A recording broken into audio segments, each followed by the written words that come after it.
10 फरवरी 2021 को अमरीकी दफ्तर खारजा ने एक ट्वीट की है और वहाँ से एक मामला शुरू हुआ जिसमें भारत और पाकिस्तान दोनों मुलव्वस हो गए हैं। पाकिस्तान ने उस पर एहतजाज किया है। भारत ने पहले खुशियाँ मनाई और उसके बाद भारत को इस महाज के ऊपर भी मुंह की खानी पड़ी। एक्चुअली वो ट्वीट थी क्या जहाँ से ये फड्डा शुरू होता है। मैं आपको ट्वीट पढ़ के सुना देता हूँ ताकि हम इस मामले को आसानी से ज़रा समझ लें। ये एक ट्वीट है अमरीकी दफ्तर खारजा की और उसमें वो लिख रहे हैं, we welcome the resumption of 4G mobile internet in India's Jammu and Kashmir. This marks an important step for local residents and we look forward to continued political and economic progress to restore normality in Jammu and Kashmir. ये सारी tweet जो है वो इस बारे में है कि 4G के जो इंटरनेट हैं उसको खोल दिया गया है जम्मू एंड कश्मीर में भारत की हुकूमत की जानिब से। तो अमरीकी हुकूमत ये कह रही है कि हम इस बात को वेलकम करते हैं और इससे ये बड़ा इम्पॉर्टेंट है वहाँ के लोकल लोगों के लिए। और इसके साथ साथ हम ये चाहते हैं, ये इस बात की तवक्को कर रहे हैं कि वहाँ की जो सियासी और माशी हालत है वो भी बेहतर हो और मामूल की तरफ गामजन हो जाए जम्मू और कश्मीर में।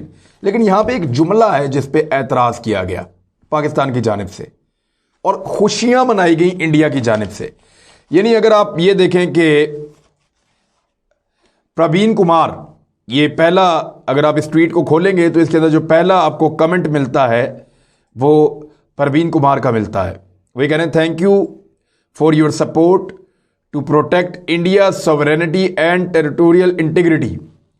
इसमें जो लफ्ज़ इस्तेमाल किया अमेरिकन दफ्तर खारजा ने वो किया है कि इंडियाज जम्मू एंड कश्मीर।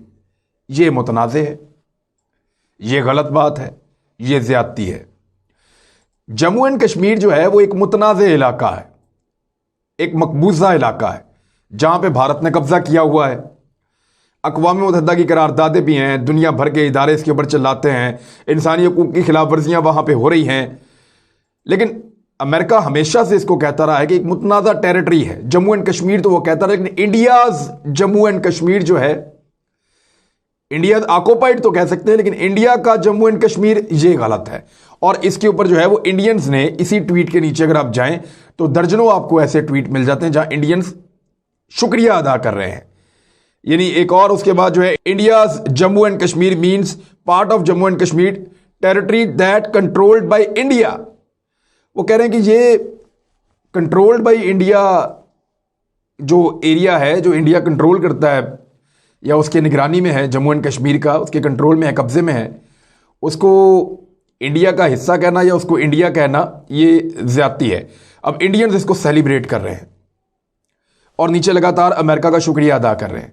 उसके बाद इंडियन मीडिया ने कहा कि अमेरिका की जो नई हुकूमत आई है उसने अपनी पॉलिसी बदल दी है। अमेरिका की जो नई हुकूमत आई है उसने ये ऐलान कर दिया है कि जम्मू और कश्मीर जो है वो इंडिया का हिस्सा है और इसको वो अपनी बहुत बड़ी कामयाबी करार दे रहे थे। यानी जो बाइडन इंतजामिया जिससे ये उम्मीद लगाई गई थी और कमला हैरिस से खास तौर पे कि वो कश्मीरियों के हक के लिए आवाज़ उठाएंगे और उन्होंने कहा था कि कश्मीरी अपने आप को तनहा ना समझें। लेकिन वही अमेरिका अब एक दफ्तर खारजा की ट्वीट और अमेरिका के दफ्तर खारजा की जो ट्वीट है उसको बहुत इंपॉर्टेंट समझा जाता है और बड़ा नाप तोल के लिखते हैं। तो उन्होंने क्यों लिखा कि इंडियाज जम्मू एंड कश्मीर और अभी तक इसको डिलीट भी नहीं किया। इस पे हुआ क्या फिर फौरी तौर पे? भारत ने तो इस पे खुशी मनाई और उसके बाद पाकिस्तान का एक रद्द अमल आया। पाकिस्तान ने कहा कि अमरीकी अल्फाज के चुनाव पर पाकिस्तान को मायूसी हुई है जो इस ट्वीट में इस्तेमाल किए गए। कश्मीर एक मुतनाज़े इलाका है और अक़वाम मुत्तहिदा की सिक्योरिटी काउंसिल की करारदादें भी इसको मुतनाज़ा ही डिक्लेयर करती हैं। अमेरिका को इस तरह के बयान के बजाय कश्मीर में इंसानी हकूक़ की खिलाफ वर्जियां रोकने पर काम करना चाहिए। शाह महमूद कुरैशी साहब ने और पाकिस्तानी दफ्तर खारजा ने दोनों ने रद्द-ए-अमल दिया अलग अलग और इन्होंने कहा कि अमरीकी इंतजामिया वैसे हमेशा इंसानी हकूक़ की बात करती है, ये शाह महमूद कुरैशी साहब ने कहा, मगर कश्मीर पर मुतअद्दिद करारदादों के बावजूद कुछ नहीं हो सका। पाकिस्तान बैनुल-अक़वामी किरदार से नाखुश है।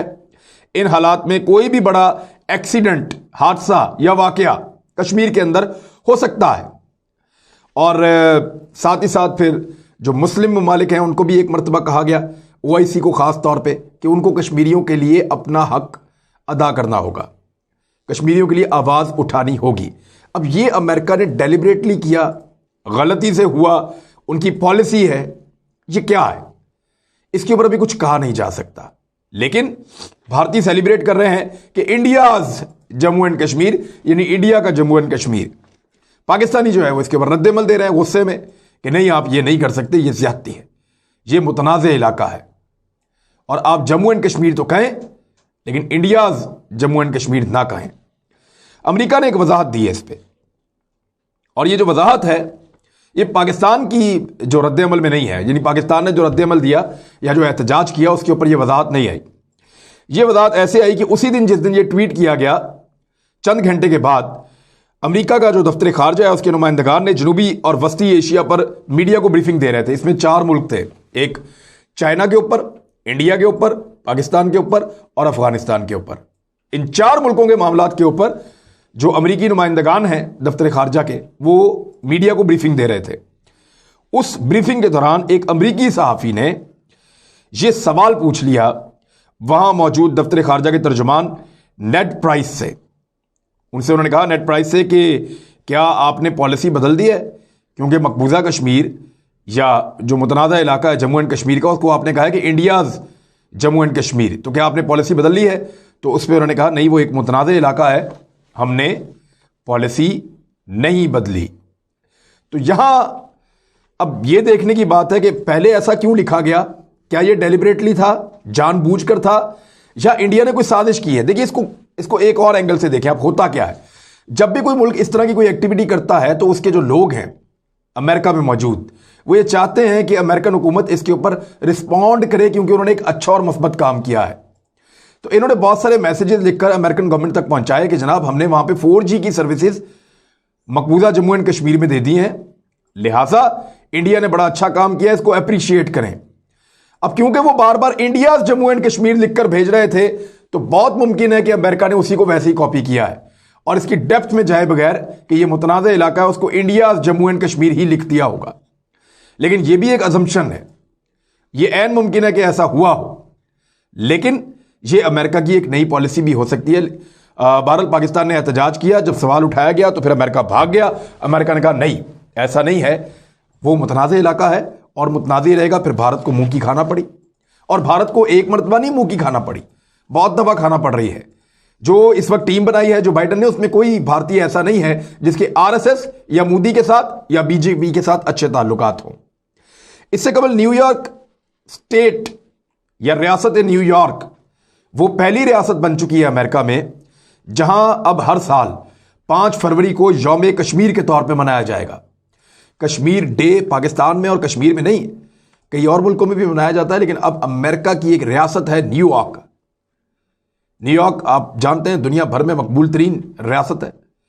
تو ریاست نیو یارک کے اندر اب یہ کشمیر ڈے منایا جائے گا, اور یوم کشمیر کے طور پہ 5 فروری کو وہ بھی منائیں گے جیسے پاکستان مناتا ہے. اور جو اس کا ایک سلوگن ہے وہ یہ ہے کہ freedom of religion, movement and expression. یہ وہاں پہ نہیں ہے, یعنی نہ وہاں پہ آزادی ہے مذہب کی, نہ حرکت کرنے کی, کہیں آنے جانے کی, اور نہ ہی ایکسپریشنز کی, اپنے ایکسپریشنز کے لیے یا بولنے کے لیے یا آزادی اظہار رائے وہاں پہ نہیں ہے. یہ حقوق کشمیریوں کو میسر نہیں ہے, اس لیے امریکہ نے اور خصوصاً نیو یارک نے اس معاملے کو اٹھایا, اور 5 فروری کو اب وہ کشمیر ڈے منایا کریں گے. بھارت کے اوپر دباؤ بڑھے گا, بھارتی جو سیلیبریشنز کر رہے ہیں ذرا اس کو بھی دیکھیں, وہاں دباؤ ان کے اوپر بڑھے گا. اور یہ جو کام ہوا ہے اس کے پیچھے ایک بڑی تحریک ہے اور بڑا متحرک ایک گروپ ہے جس نے نیو یارک میں اس کو اپروو کروایا ہے. یہ قرارداد ایک آئی ہے اس کے اوپر, اور اس کا اعلان کروایا ہے, اس کے لیے بڑا زور لگایا گیا ہے. یہ امریکن پاکستان ایڈووکیسی گروپ ہے, ایک امریکن پاکستان ایڈووکیسی گروپ. یہ وہ گروپ ہے جس نے دن رات محنت کی, اور محنت کرنے کے بعد کشمیر ڈے کے طور پہ 5 فروری کو رجسٹرڈ کروایا, اس کی قرارداد منظور کروائی نیو یارک میں. اس کے علاوہ ایک اور بڑی امپورٹنٹ خبر ہے. ایک صحافی ہے جو اس وقت پوری دنیا میں مقبول ہو گئے ہیں, بہت بڑا ان کا نام بنتا چلا جا رہا ہے, ان کو بین الاقوامی ایوارڈ مل رہے ہیں. ایوارڈ ان کو کون کون سے ملے؟ ایک تو جو امریکہ کا جو نیشنل پریس کلب ہے ان کی جانب سے ان کو پریس فریڈم ایوارڈ دیا گیا ہے اگست 2019 میں. अमेरिकन नेशनल प्रेस क्लब, आप समझते हैं कितनी बड़ी वैल्यू है उसकी, दुनिया का सबसे बड़ा प्रेस क्लब है, और उसकी जानिब से प्रेस फ्रीडम अवार्ड का मिलना अगस्त 2019 में, ये एक बहुत बड़ी अचीवमेंट है, बहुत बड़ी कामयाबी है किसी भी सहाफ़ी के लिए। सहाफ़ी का नाम है आसिफ सुल्तान। आसिफ सुल्तान साहब को ये अवार्ड मिला है, और ये कश्मीरी सहाफ़ी हैं। अब इनकी तस्वीरें आप देखिए। ये अगस्त 2019 वही साल है जब भारत ने वहां पे 370 का खात्मा किया था। उसी साल में, उसी महीने में उनको प्रेस फ्रीडम अवार्ड मिला था। अब ये इनके बारे में इतना ये मामला उठा क्यों है? एक्चुअली हुआ ये था कि आसिफ सुल्तान ने एक आर्टिकल लिखा था, क्योंकि ये लिखते हैं कश्मीर नैरेटर के लिए लिखते हैं। कश्मीर नैरेटर एक मैगजीन है जो माहाना छपता है जम्मू कश्मीर में, मकबूजा कश्मीर में, और ऑनलाइन है तो ये सारी दुनिया में जाता है। ये उन्होंने जुलाई 2018 में जो सालाना उनका एक आर्टिकल आता है, अपनी गिरफ्तारी से एक महीना पहले उन्होंने जो मुजाहिद था बुरहान वानी, जो शहीद हो चुके हैं, उनके बारे में लिखा था एक आर्टिकल, और उस आर्टिकल नाम था the rise of Burhan. The rise of Burhan जो था, ये आर्टिकल इतना मकबूल हुआ कि ये दुनिया भर के अंदर इसको पढ़ा गया और कश्मीरी नौजवानों में बहुत ज़्यादा मकबूल हुआ। इसका कश्मीरी ज़बान में तर्जुमा भी किया गया, और जो द कश्मीर नैरेटर मैगजीन है उसके कवर फोटो इसकी छापी गई, और उस मैगजीन का ये कवर आर्टिकल था। उस महीने का जो मेन आर्टिकल था वो यही था। अच्छा, उसके बाद हुआ ये कि अगले महीने यानी अगस्त 2018 में पुलिस आती है जम्मू एंड कश्मीर की, और वो इनको गिरफ्तार कर लेती है इनके घर से, और फरवरी 2019 में इनके ऊपर दहशतगर्दों का हमायती होने का एक केस भी दर्ज कर दिया जाता है।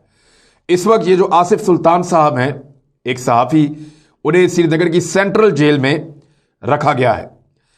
अब अमेरिका ने मुतालबा किया है, चंद दिन पहले अमरीकी प्रेस क्लब की जानिब से दोबारा मुतालबा किया गया है, और मुतालबा यह है कि भारत फौरी तौर पर आसिफ सुल्तान साहब को रिहा करे। जम्मू एंड कश्मीर पुलिस को जो है वो खतूत भी लिखे गए हैं। The committee to protect journalist, ये एक और अमेरिकन इदारा है, कमेटी है एक टू प्रोटेक्ट जर्नलिस्ट। उस कमेटी ने भी बेशतर खतूत लिखे हैं भारत को भी और जम्मू एंड कश्मीर की पुलिस को भी कि इस सहाफ़ी को जो है वो आज़ाद किया जाए, इस सहाफ़ी को छोड़ा जाए। ये गुज़िश्ता लगभग 2.5 साल से कैद में है, और इनको उठाकर ले गई है जम्मू एंड कश्मीर पुलिस। इनको श्रीनगर सेंट्रल जेल में रखा गया है। इनके ऊपर कोई इल्ज़ाम साबित नहीं हो रहा, सिर्फ ये कहा गया है कि ये हमायती हैं दहशतगर्दों के। अब ये आर्टिकल जो बहुत मकबूल हुआ था, इस आर्टिकल के बाद पुलिस जब उनके घर आई तो पुलिस ने उनके कुछ 4 मोबाइल फ़ोन से, क्योंकि वहाँ पे आपको पता है सिग्नल्स का बड़ा मसला रहता है, कभी कोई बंद हो जाता है, कभी कोई चल जाता है, लिहाजा उनको ज़्यादा सिग्नल्स के लिए ज़्यादा मोबाइल रखने पड़ते हैं।